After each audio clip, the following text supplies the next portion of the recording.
this was not for me. I'm scared of it. It's my big, like, fear. Not even karaoke? Oh, maybe if I have a little bit of tequila in me. But no, it's not something I felt comfortable doing. It was like the one thing I would never want to do.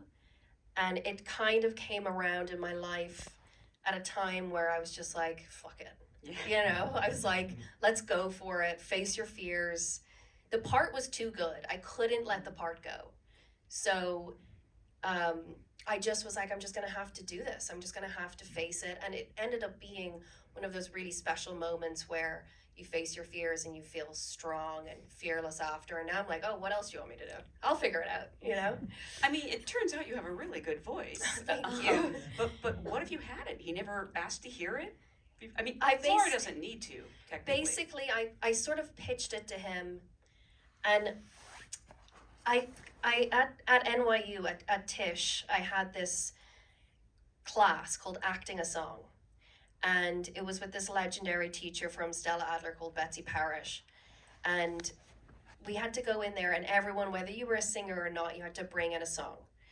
And some people got up there and they were like amazing singers, you know, musical theater backgrounds, like crushed it. And you're just sitting there going, oh my God, they're so good. And then you have to get up and you suck and you're really scared and embarrassed. And she would come in and she would go, okay, so, well, why is your character singing right now? Who's she singing to? And what is she trying to say? And where are you coming from? And, you know, ask you all these sort of character development questions.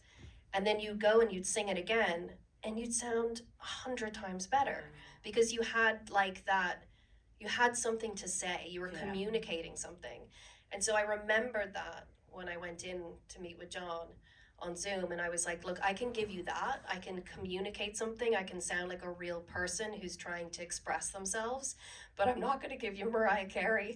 You know, I'm not going to give you that. And he was like, I don't want that. That's not what this is. This is a story about music changing, you know, a regular person's life. It's not about becoming A Star is Born. It's not about becoming a big Grammy, you know, award-winning singer. It's about a real person finding out who she is through music. I love that. Yeah. At the same time, if you want to put out an